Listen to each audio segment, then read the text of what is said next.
It is 19 minutes to 10. In the studio with me, the Chief Commissioner Simon Overland. Good morning. Morning, Neil. Thank you for coming in. I do understand you said you would come in on important issues, but not the regular spot, in fairness, and I think this is important enough, and clearly you do too, or you wouldn't be here. Has Sir Ken Jones alerted you in writing of an intention to resign? Look, there's lots of rumours that circulate around all senior positions in Victoria Police, it seems to me, Neil. I mean, I make the point not so long ago, I was supposedly going overseas to a fabulously well-paid job, which simply isn't true. I deal with these matters in this way. It's a matter for Ken Jones and everyone else as to what their future holds with Victoria Police. He's certainly very much a wanted part of Victoria Police. If he gets to a point where he makes a decision that he wants to go, it will be for him to decide and for him to announce, and at that time I'll make whatever comment I think is appropriate. So has he given you anything in writing on his future? Well, I'm not going to comment on private dealings that I have with Ken Jones or any other senior member of the organisation. The way I deal with these things, Neil, is I deal with them directly. I obviously talk to all my staff, senior staff particularly, on a regular basis. We do chat about people's futures, but it's, for Ken Jones and everyone else to make a decision and an announcement about what they're doing. But this is a bit important, because if he had done that, you probably should have told government, have you? Well, there's supposition and speculation in that question. All right, so have you had any conversation with government regarding the future of Ken Jones? Again, if I have conversations within government about the future of anyone in Victoria Police, that's a matter between me and the government. I go back to the principle, Ken Jones, anyone else, if they make a decision about their future, it's their decision, and it's for them to then make an announcement about what they're going to do. Yes, I accept that, but if they have told you, I would have thought that you as Chief Commissioner had a responsibility to deal with government on. I don't disagree with that proposition, Neil, yeah. Okay.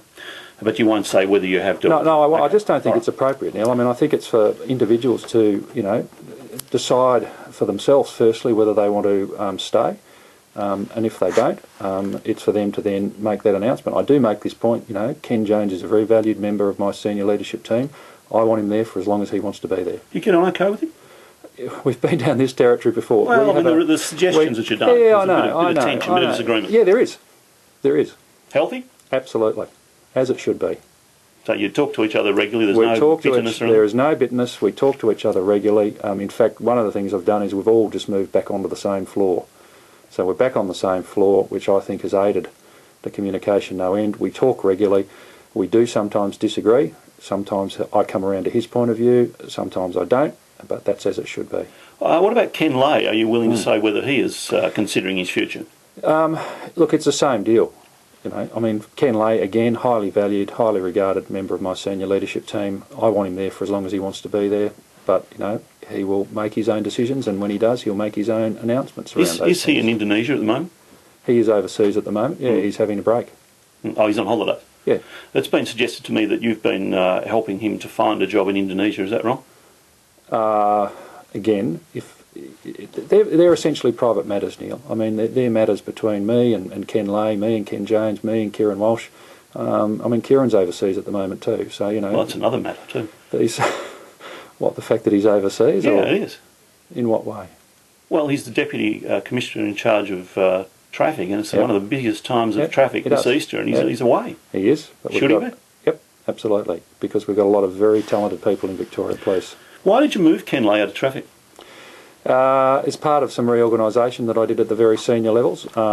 It's happened over a period of time. I guess when I first came into the role, Neil, I had 26 direct reports, and that was just not a sustainable model. So I've moved in 2 steps back to what I think is a much more sustainable model, where Kieran Walsh effectively controls about half the organisation, Ken Jones controls the other half, but I've got Ken Lay doing some very important work for me around bringing in 1,700 additional police, 940 protective service officers, and a range of other very important tasks. I know some people are unkind enough to suggest that he's in charge of, I think, was it pencils and papers or something? Very important pens, I said he's in charge of. Yeah, no, it's actually a bit more to it than that. Is he, well, that was my phrase, very important pens. Was he happy to be moved? Did he want to stay in traffic?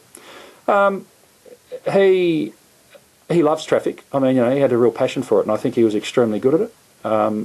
In the end, we had to talk about it, and, he's made the move. He's made it very successfully. I think someone like Ken, given the sort of commitment and the work that he put into traffic, he probably was never going to be ready to let it go.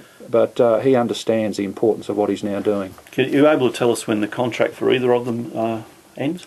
Not off the top of my head. Fair enough. Do you believe you have the unequivocal support of the Police Minister?